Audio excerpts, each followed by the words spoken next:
Madam Clerk, are we clear? All righty.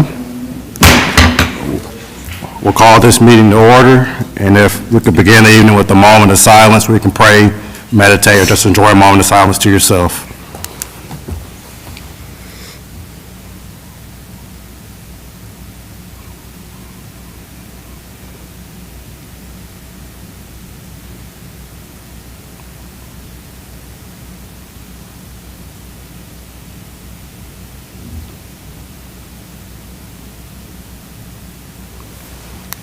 Thank you. If you'll join me in the Pledge of Allegiance.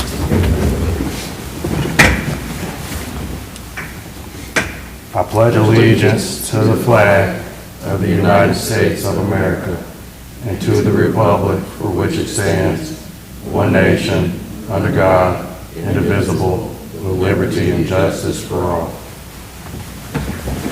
Thank you all.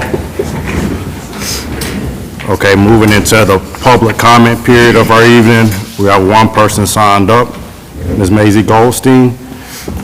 And whenever you're ready, just come to the podium and say your name, your address, and then your 3 minutes will begin when the clerk's ready, and you'll have the timer right over there.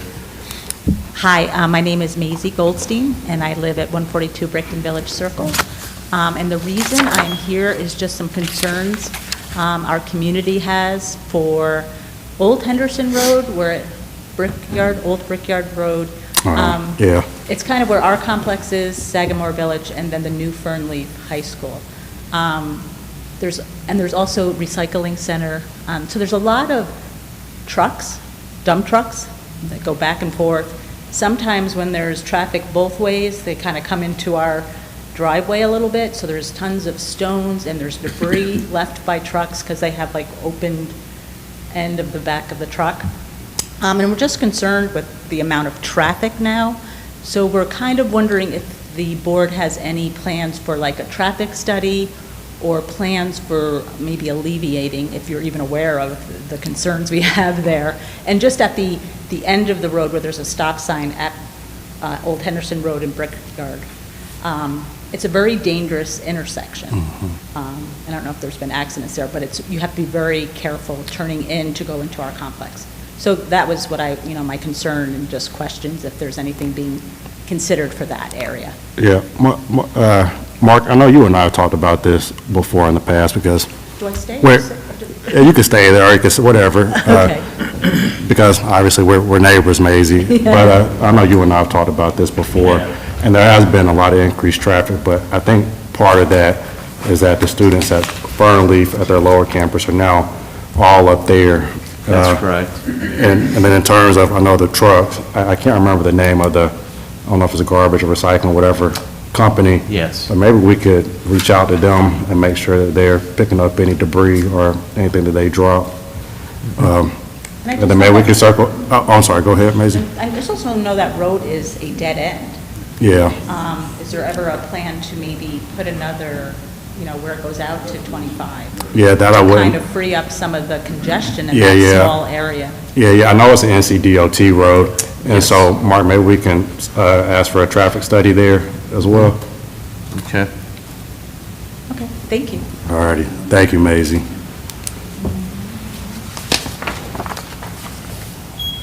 All righty, that's the one person we have signed up. Do we have anybody else that wishes to speak during public comment? All righty, hearing none, we'll close the public comment period. We'll go into the approval of the minutes. Council, any corrections, additions, or deletions to the minutes presented? Okay, is there a motion to approve the minutes as presented? I'll make a motion. Okay, we have a motion to approve the minutes as presented. Do we have a second? I'll second. All right, we have a motion and a second to approve the minutes as presented. Is there any discussion? All right, hearing none, all those in favor of approving the minutes, say aye. Aye. Those opposed? All right, motion carries and the minutes are approved. Moving on to updates from council, if there are any. Any updates? All righty, hearing none. Moving into the consent agenda. Just a reminder, we added that item number 8, the approval of the resolution in relation to Bell's running the concession stand. Pretty standard. I think we're all okay with that. Any questions, comments on the item on the consent agenda? All right, is there a motion to approve the consent agenda as presented? Make a motion? Okay, we have a motion to approve the consent agenda. Is there a second? Second. Okay, Okay, a motion and a second to approve the consent agenda. Is there any discussion? Hearing none, all those in favor of approving the consent agenda, say aye. Aye. Those opposed? All right, motion carries and the consent agenda is passed. Moving into our first discussion item, we have a presentation from Stand Tall. I know we have two representatives here and also the chief here. And so I'm not sure what, I guess chief's coming first and then we'll have some representatives. Thank y'all for being here. Good evening, Mayor and Council. Good to be before you tonight. Hope everybody's doing well. I wanted to introduce Stand Tall, is why I'm standing here. I've been with the town of Fletcher now for 4 years, and I'm sure throughout those 4 years, whether you recall or not, I've mentioned Stand Tall on several occasions. And what they do is support local law enforcement with various funding needs. TALL stands for Thank a Local Lawman, so Stand Tall, Thank a Local Lawman. You can find more information on their website.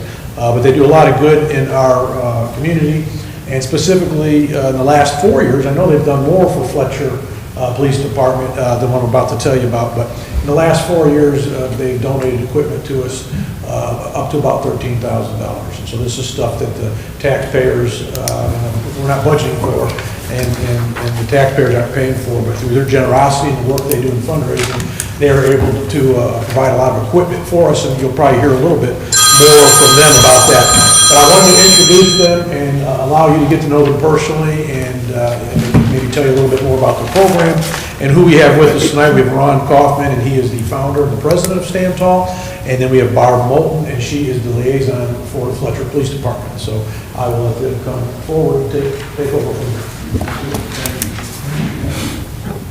And thank you, Ron and Barb, for being here. Thank you for allowing us to present who we are. As the chief said, Stand Tall, Thank a Local Lawman.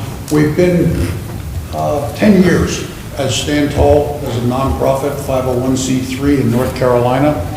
As again, Chief mentioned, our mission is to provide funds solely for unbudgeted needs within law enforcement. If you're going to budget something, we won't. So what we found out is it doesn't really matter what police departments ask for, it's never given 100%, so it gives us the opportunity to go out and beg for money in the communities and provide those types of things for them. We currently serve 10 counties, 9 sheriff's departments, and 14 North Carolina police departments, 1 South Carolina police department, as well as Western Carolina University's cadaver dog unit. In the past 14 months, we've provided more than $70,000 to those departments. And we fund everything from mental health copay for those departments that are very small and have health coverage, but it doesn't pay copays for mental health. And post-Helene, you can only imagine what must be going on in Mitchell, Yancey, and some of those counties. So we're really getting more active in that. We bought canine dogs, actually acquisitions, anywhere from $9,000 to $15,000 for a dog. We bought equipment for them, training for officers. We bought tourniquets, weapons, holsters, sights, ammunition, and things like specialized forensics equipment, which Barb will tell you about later for this department. We're a donor-based nonprofit.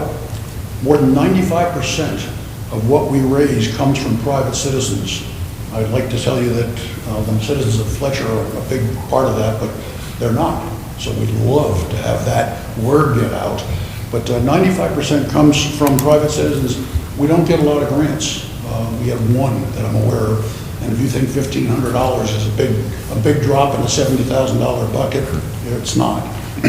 Our board's comprised of 6 members, all of whom are unpaid volunteers, and about 90% of the donations we receive in terms of how much money comes in goes out, 90% goes out. We basically run extraordinarily lean. Not one of us is paid. That's just the way it works. We do some other community activities. I know that FPD is involved with something called Shop with a Hero. Stand Tall is the 2nd largest contributor financial to Shop with a Hero behind Walmart. We've been doing it now with Mike Vesley down at HCSO for years. And if you're not familiar with that, we provide approximately, collectively, all provide about 100 gift cards for economically, mentally, and physically challenged Henderson County elementary school children who otherwise might not have a Christmas. There's a particular day that is specified to go shop with the hero. The heroes typically are the men and women in blue. We're invited because of what we do as well. I do want to thank you for your time, and I'd like to introduce Barb Moulton, who's going to give you some specifics of what we've done and have done here in just about the last 3 or 4 months at the most. And so, Barb, come on up, please. Again, thank you so much for your time. I appreciate it. Thank you, Mr. Coffin. Thank you. Hi there. Hi. As Ron and Chief both mentioned, my name's Barb Moulton. I am a board member of Stan Tall. It's been fairly recent, although I've associated with Ron for several years now, so I'm glad to be a part of that. I am also the newly appointed liaison for the Fletcher Police Department here, so I've met with Chief a few times and some others here in the department, and I've enjoyed getting to know them. So we are a nonprofit organization. We try to find funds for equipment that are needed here that are not budgeted. That's the goal. In the past 5 years, Stand Tall has fulfilled several requests for Fletcher Police Department. That's included the AEDs, the automatic electronic defibrillators, state-of-the-art radio for statewide communications capabilities, especially during emergency situations. And more recently, we have helped get the forensics lab capabilities going on here to where they can handle their own forensics things. So that we funded a fingerprint machine, a dedicated laptop computer, a Nikon camera with a couple of lenses that go with it specifically, and a few tripods. Just for those items that I most recently mentioned, the total on those items was $12,110. Does not include the items that I mentioned previously. So we look forward to continuing to provide for Fletcher and other surrounding counties that Ron may have mentioned earlier. So thank you for your time. Thank you. And it's been nice to see you. Thank you. Thank you all. And thank you all for y'all's contributions to the town of Fletcher and our police department. $13,000 in equipment is pretty incredible. If I ever get jammed up, the chief said he personally signed the ticket. Yeah. Okay. Before you get home. Hey, do you mind if I ask Yeah. do you mind if I ask my quick question? Questions? Yeah, just a quick question. Well, you said that 90% of y'all's, I guess, funding is it just Our overhead's individual, about 10% is a better way to look at that. Everything else goes out the door in funds. but 90% is coming in from like individual donors? Did I hear that correctly? Yes, sir, you sure did. We don't, the biggest grant we've ever gotten was $1,500. Wow. Ever. And so how, you say a lot of the donors aren't from the town of Fletcher. How do people find out about you all? Well, Henderson County, a lot of people know about us. Again, HCF, when we first started, we started with HPD, if I'm using initials, you don't stop me, all right? Yeah, you're fine. All right, Police Department and the Sheriff's Office down there. I think probably our first year or two, that's pretty much all we may have done. Believe it or not, we had people saying to us, we're talking about chiefs of police and sheriffs, that really sounds good, and what they don't say is, but I don't believe you. We can tell you that Chief Herbert Blake, formerly HPD, pretty much said, yeah, we hear a lot of that. Well, if you saw him today, he would tell you, if we tell you we're going to do something, it's gold, take it to the bank. It's just been getting the word out the best we can, mailing list, acquiring people who basically, my entire board of 6, 4 of them came to me on the board because I also happened to be a concealed carry instructor, and they took my class, and I mentioned Stand Tall, and that's how I got 4 of my board members. The others hear about us or know about us because of what we've done in the community. We have a difficult time getting PR in the newspapers.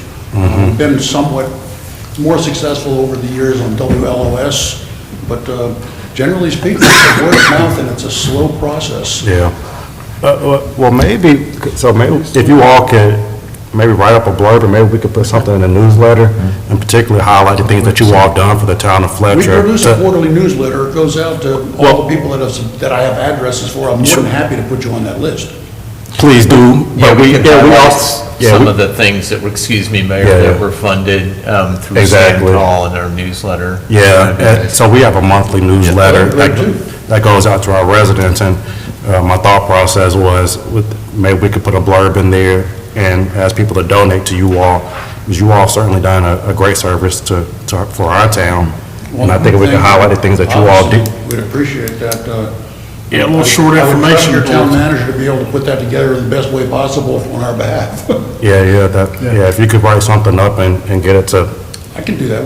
That's Yeah, part of what we put out in every newsletter, if you'd like to donate, et cetera, et cetera. yeah, sure, and we can maybe help with that, maybe a newsletter in the future. I'll take care of it. Thanks, chief. Yeah, perfect. Yeah, because if we get a copy of that, we could even take it to our shred and peel event and stuff like that for people, and Well, that's a good idea. even just print out our own, so it's not costing your organization, and hand them out to people, just to make them aware, because that's a big deal what you're doing. I mean, and I bet people around here would want to participate, so.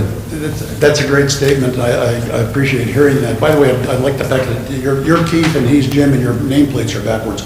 But it's okay, I know who you are. But obviously part of the challenge for being up here as a speaker. Scratch everything we just talked. What we learned that's very interesting is that we do an awful lot with canines. I mean, a tremendous amount. And the reason being is people love dogs, they love animals, whatever.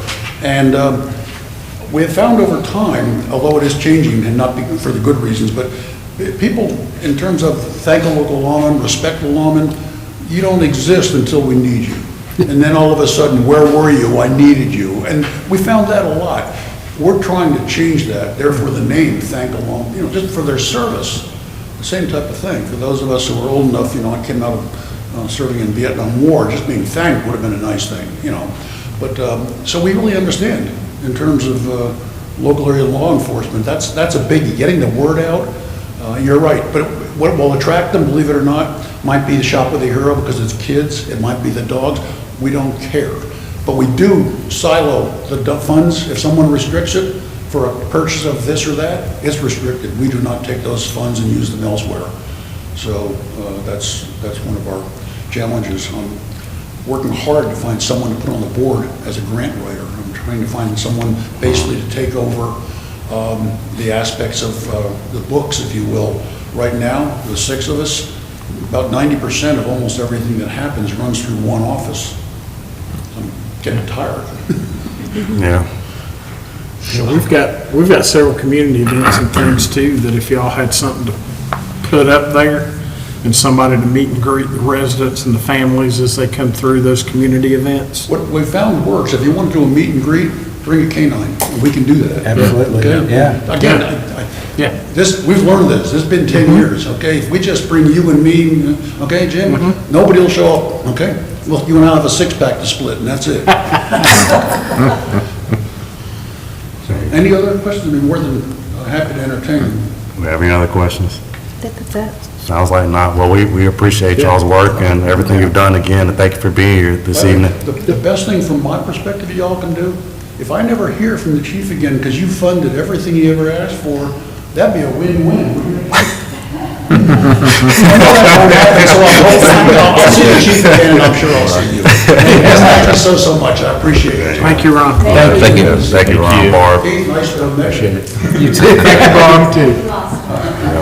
Have a good evening. Thank you. All righty. Moving on to item number 10 on our agenda, the update on the plans for a farmer's market. Mr. Manager. All right, thank you, Mayor and Council. I know last week I provided overview from the staff report on this, and as you know, last month, we spent a decent amount talking at the February meeting, kind of following up from survey, a listening session,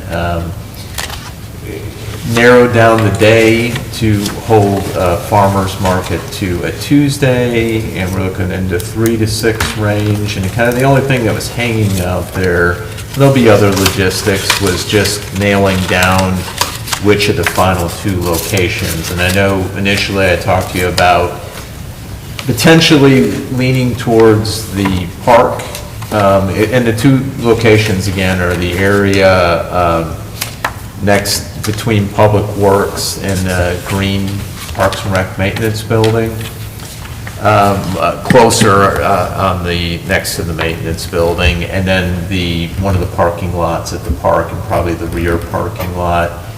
I know we wanted to do a little bit more follow-up because there was potential cost consideration with the, doing the park location and the parking lot there, and ran some numbers on it, and if we tried to extend the auxiliary parking, it's about $18,000 addition.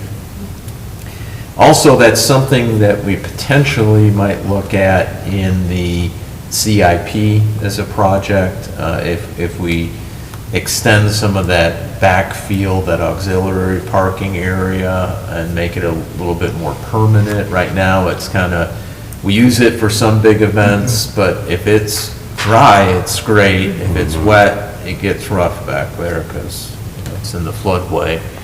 So, the pros and cons on this, if we did it at the park, there's additional expense, tremendous amount of traffic, particularly in the spring and summer, and it really ticks up hard there, and we have other events like baseball and lacrosse sometimes going on.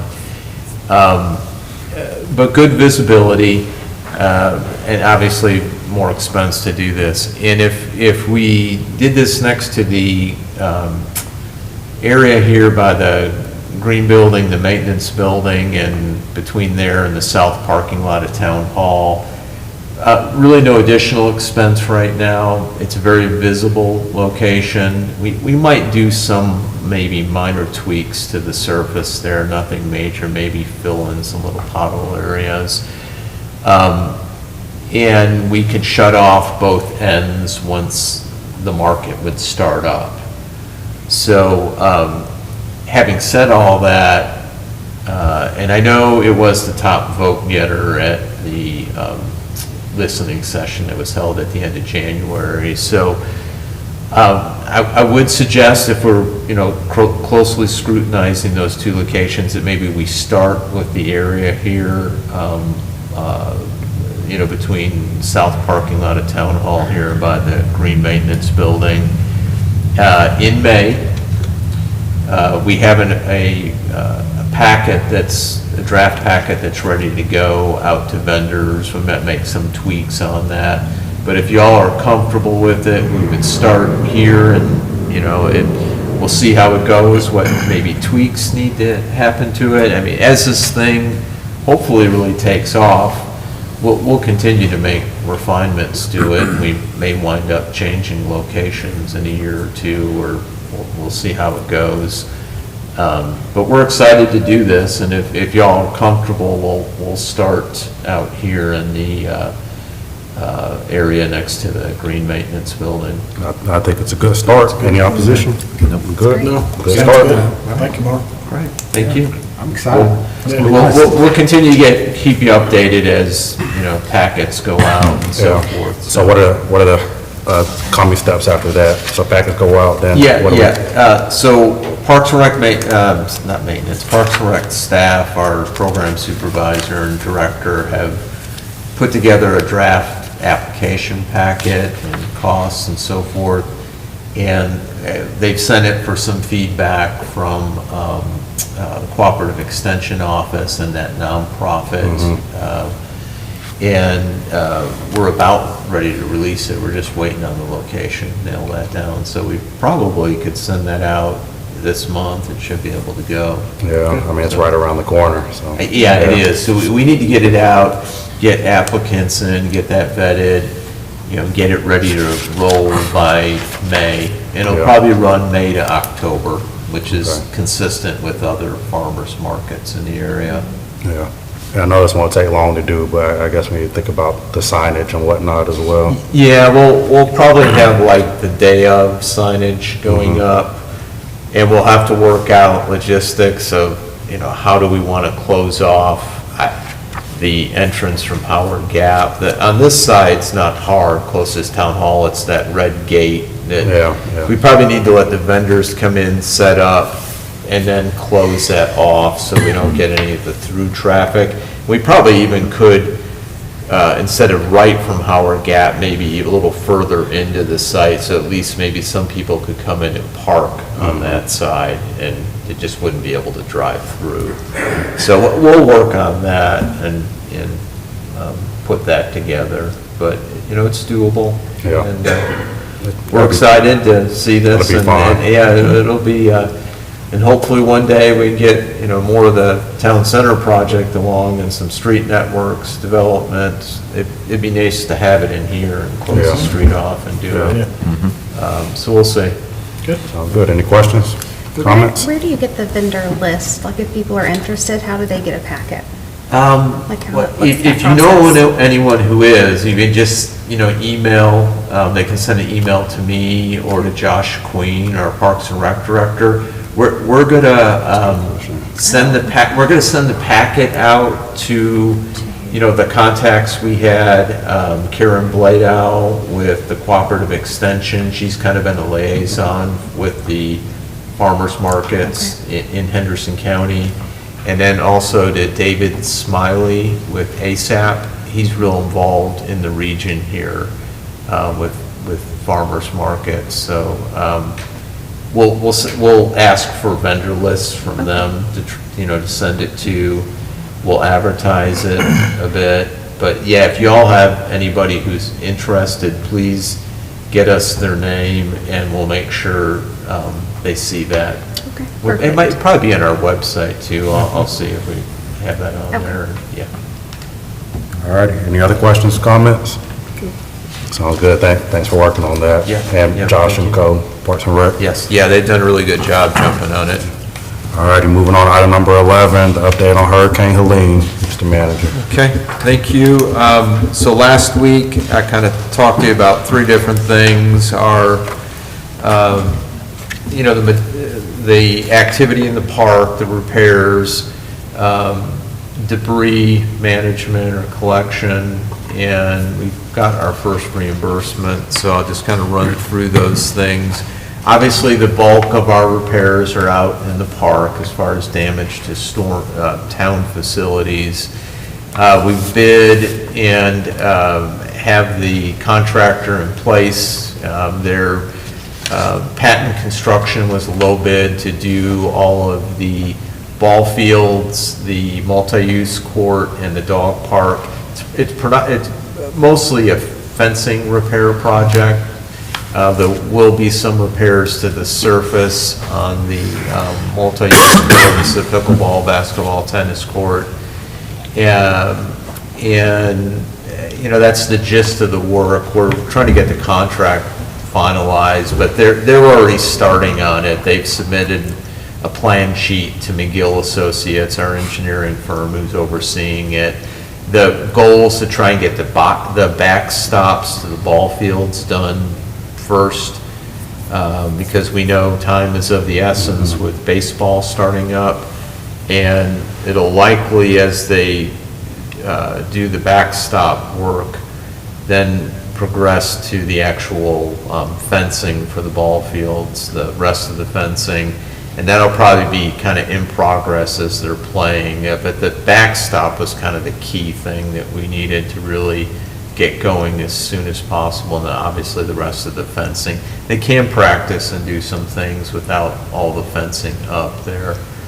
And then they'll probably then progress to the multi-use courts and then the dog park on the one side there on the fencing.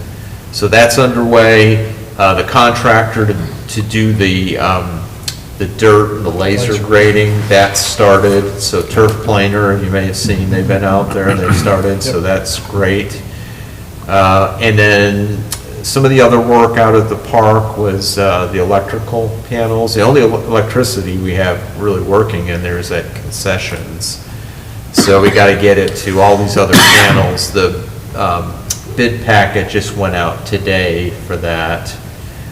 So we hope to get some good bids back on that to get all of the electricity restored in there. And then the bridge, pedestrian bridge at the back of the park, and then some of our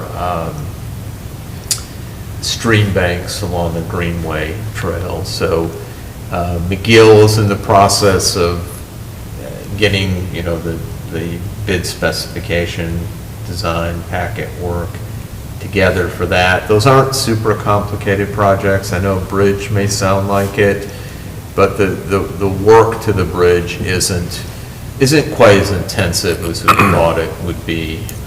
So Both bridges?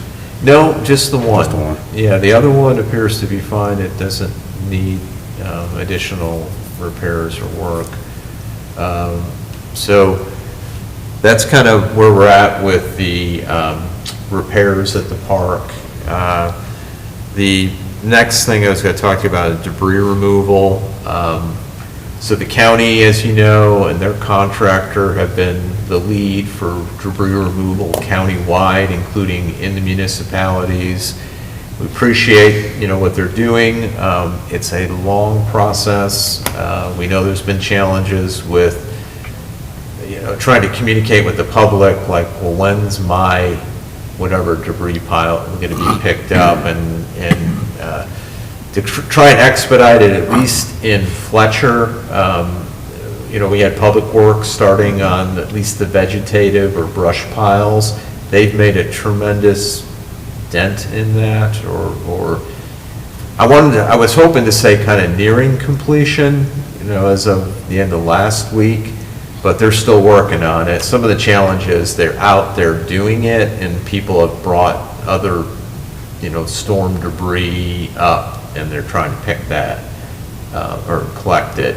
And that's worked well. They collect it. It goes by a staging area on the other side of the maintenance building there, and then the contractor for the county picks it up and takes it and finally disposes of it. So that's going well. The county's only collected about 30% of all the debris countywide, so this is a long process. So thankfully, we were able to help with the debris collection, or the vegetative debris brush. The next thing is kind of the C&D, the construction and demolition, which is miscellaneous things that you pulled out of a home or business that have been damaged by the storm, like flood damage. Could be a couch, could be various debris in a home, drywall, you name it. That is a little more complicated and tricky, and I'm not sure we're really ready to recommend that our folks do that or step into it, but we want to kind of continue to monitor and communicate with you, because we know people are anxious to get this done, and tired of looking at things on the side of the road. So if we can have some suggestions which are fairly well organized or clean, if you will, on collecting it, whether we collect it and stage it for the contractor to take away, or we collect it and take it right to the transfer station and have to pay a tipping fee. We'll continue to monitor that, and let us know, what you're hearing from your constituents out there on needs on it. So that's kind of where we're at with debris removal, and the county's communicated back. We don't have a lot of details on like timelines for things happening, and that's what people are continuing to get antsy about. But the county engineer has been communicating some decent details on kind of where they're at and what they've done to date. I do want to also share the streams. Debris removal is included in the major streams in the county, and I did get confirmation from the county that they will be working on Cane Creek. I don't have a timeline on it. They've started with Mud Creek, and then they're going to Mills River. And I don't know if Cane Creek's after that, but that's of concern to us as it impacts the park, but I'd say more particularly as it impacts like South Chase and some areas like that. So the stream debris removal, are they getting the logs and stuff you're talking about? Are they getting the trash too? I figure that's gonna come up eventually. Like if you go down Hendersonville Road right here, if you look to the right. Just past South Chase. Yeah, you'll see so much trash through the woods. It's where, I'm just curious. I believe both. Yeah, I think general trash and like tree debris. The tree debris is, you know, a little more concerning to get out of there because, I mean, sometimes this stuff just, you know, what's the right word, ebbs and flows. You know, you get streams that kind of, you know, they undulate and, you know, you're constantly shifting debris to one end to the other, and if you get another storm, it moves the trees down, and then it's kind of okay for a while. But, you know, with this, I think if we can get more of that out of there so it doesn't damage more of the stream banks or erode into things, the better. But I think they're doing both, to answer your question. I figured, I noticed nobody hasn't called yet, but eventually they will. Yeah. About trash along the Yes. stream banks. Yeah, and I'm a little concerned, you know, that they get in there and whatever benefit that is to, you know, residential areas like South Chase, that happens, and that's on the list to do that. So, but I just, I want to share they're doing, which is great, and it's very costly, and, you know, the county will get reimbursement from FEMA, but it's helpful to the town that, you know, we don't have to be handling that part of debris removal here. So, but I wanted to ask and get clarification, so I got that from the county engineer. Thank you. The last thing I just wanted to mention, you know, it's not much, but we did get our first reimbursement, so, you know, FEMA is starting to process things, and maybe not taking quite as long as we anticipate from project set up with FEMA to project completion to reimbursement, but it's, you know, it's moving. We got a little over $36,000 in a reimbursement for debris removal or some repair from the trails, but then the park, and then the mulch from the playground, because it's this specialized mulch that goes in there. So I'll thank our staff and credit them for keeping things moving along, and Heather's done a heck of a job communicating. She's been kind of been our key point of contact with FEMA, getting into a lot of the technical requirements for organizing the projects and making sure we're meeting their requirements, and other department heads have been helpful in, you know, gathering data and documenting things, and so it's been a good team effort so far. I know we still have a ways to go, but I feel like we're making progress. I'll feel a lot better once, you know, the bulk of these repairs with the ball fields and the fencing and so forth are done, and, you know, you'll see a difference out there. So What's happening, where are we at with the substantially damaged properties? I know in Eric's report, he mentioned a couple of properties he was having trouble making contact with. Where are we at with that? He's still in the process of doing that.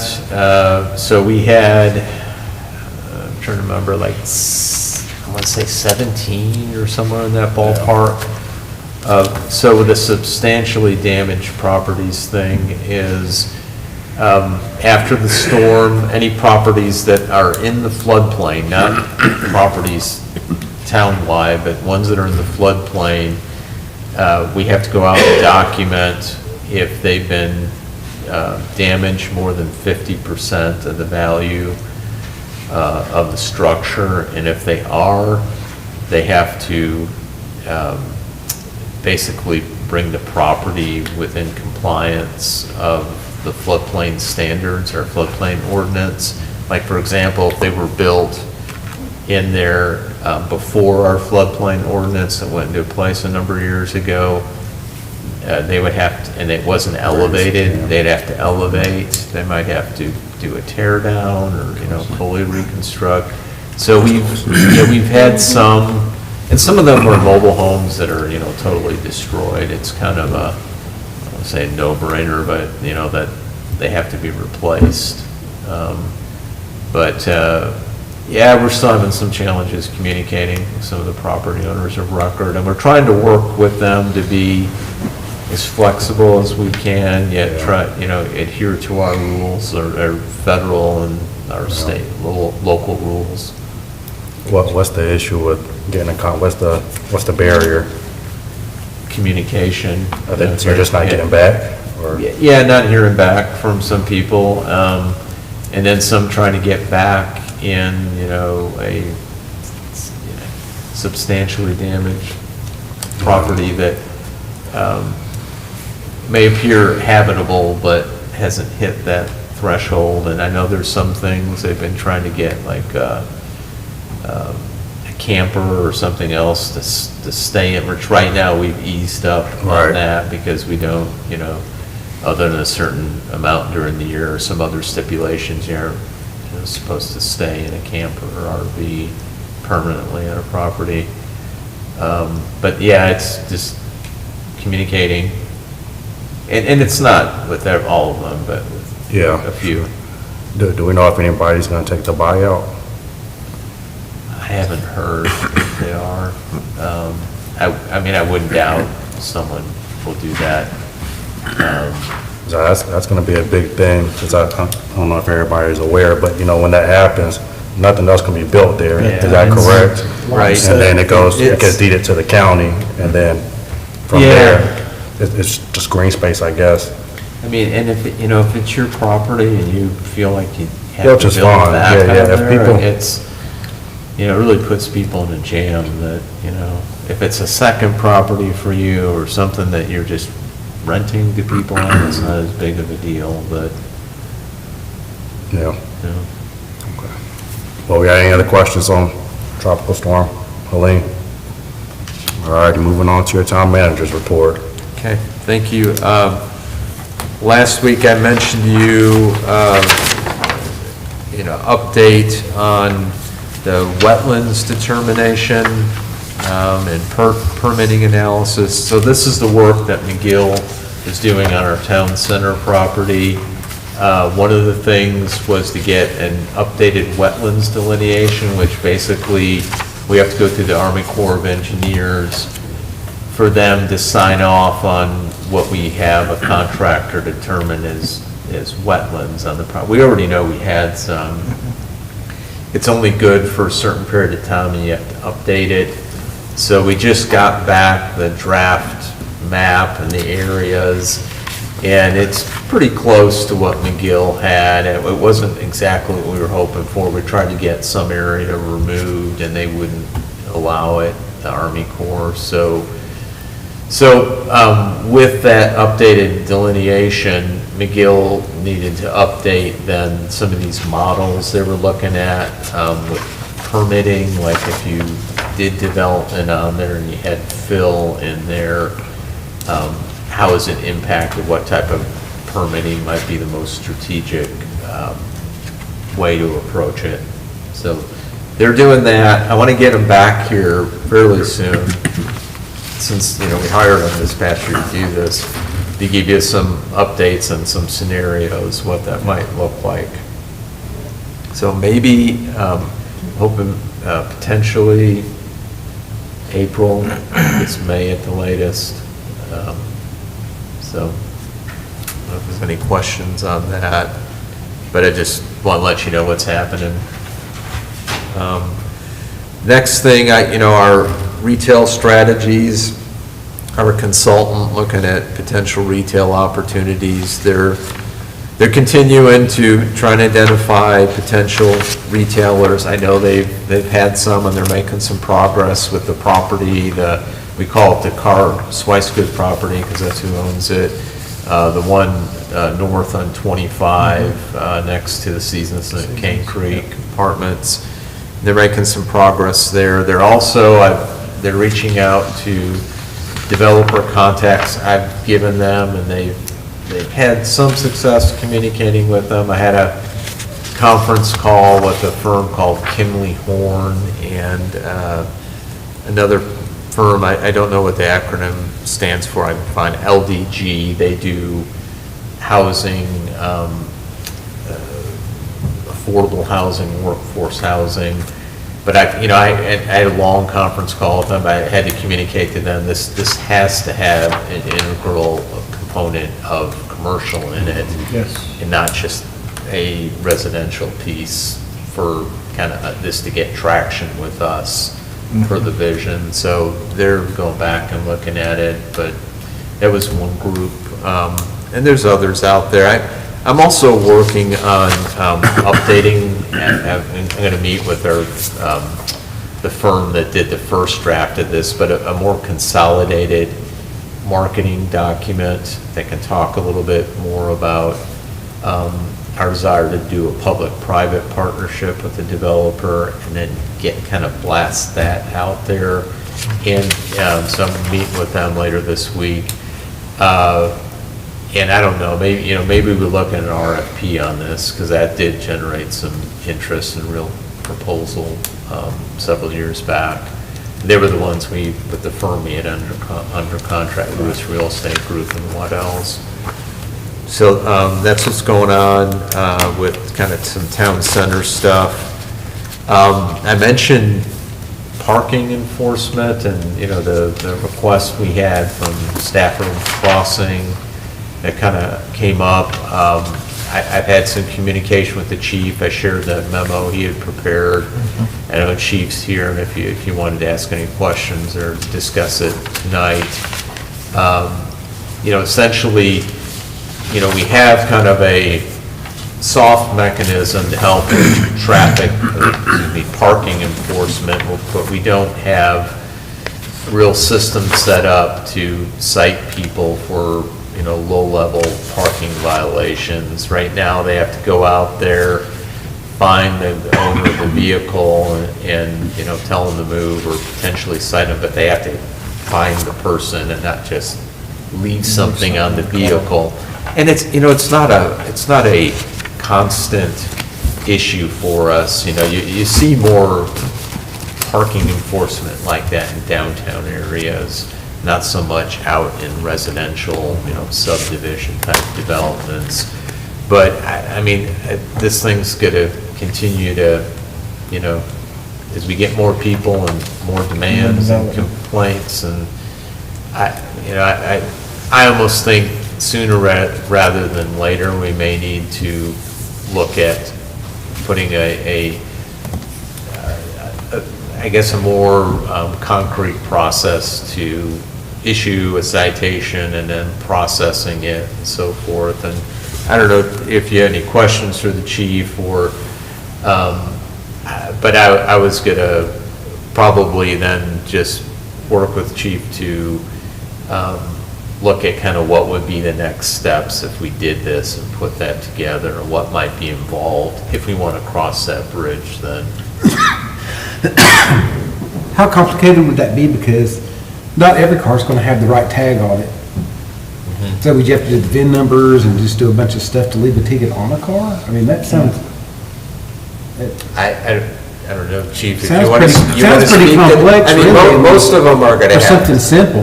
Most of them are going to have a tag on there, but...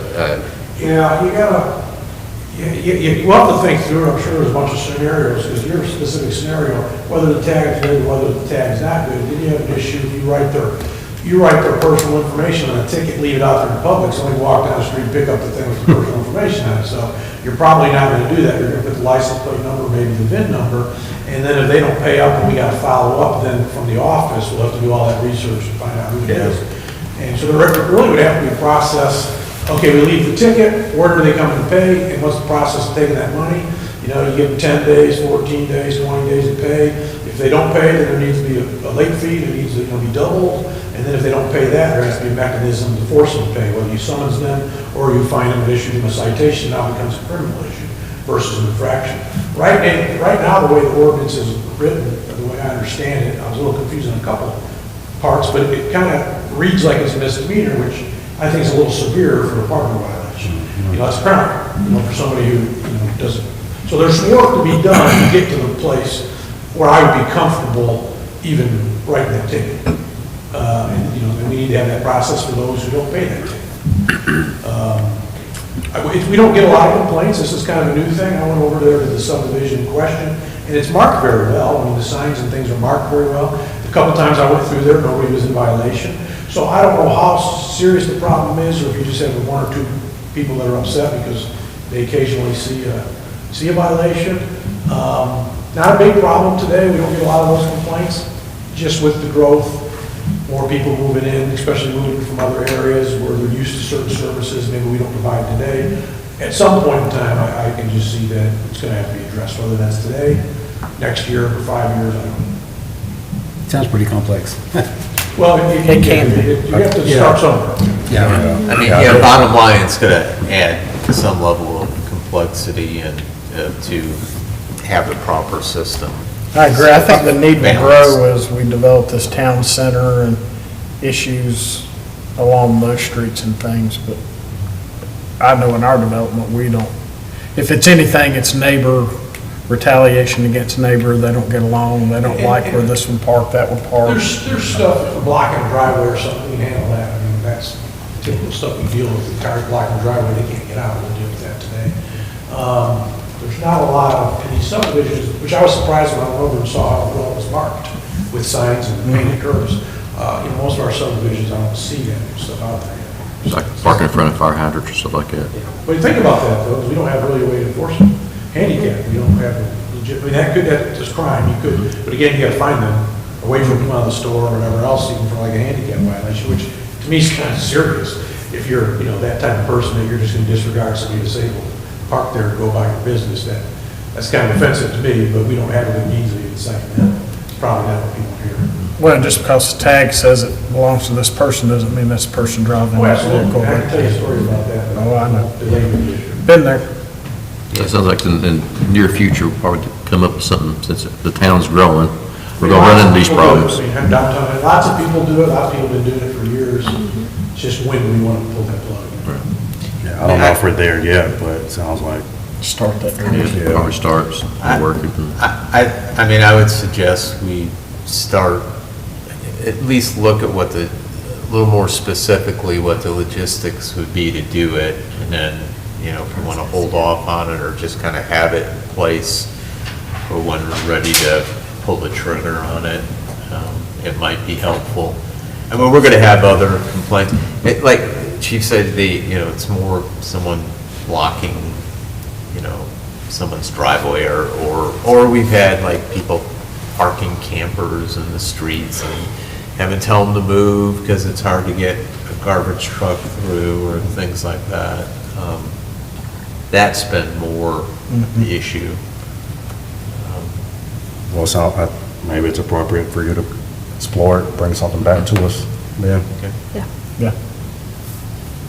Yeah, because you educated right there. You said you can't cite for anybody parking in a handicap. If they were there, we could cite them as misdemeanor Yeah. crime. We could cite them that way, and they have to go to court and be treated like a crime. If they were present, if they weren't present, we have to hunt them down and wait for them to come back to their car. It's awful convenient to put something on the car and walk away. But you have to have the means of following up, and a lot of people are just gonna come and pay. But you have to have the means to follow up, hold them accountable if they don't pay. And that's what we're lacking, I think. So, that process. Sounds like Yep. we're okay. Bring us something back, I reckon. Thank you. Thanks, Chief. Thanks, Chief. The only other thing I had, just reminder, people get on their calendars, the shred event and hill drop. So April the 12th, that's a Saturday from 9 to noon. We'll have that. And of course, we'll put more information out about how they do a blackboard call and so forth, so. And our budget retreat next week, right? Oh, yeah, I'm sorry. Yeah. Yeah, next Tuesday is our budget retreat on the 18th, so I will get the exact time to be here, but generally, I think 8 o'clock, 8 o'clock, 8 o'clock, we'll have some breakfast items for you in the community room, that bigger conference room behind you, and then start by 8:30. Okay. So, and we'll have the packet of the budget requests as well for you. Wilkinson. Okay, thank you. All righty, sounds good. Do we have anything else from Mark? All righty, any other business from council? All right, do we have a motion to adjourn? Motion. We have a motion to adjourn, we have a second? Second. We have a motion and a second to adjourn, any discussion? Hearing none, all those in favor of adjourning, say aye. Aye. Those opposed? We are adjourned.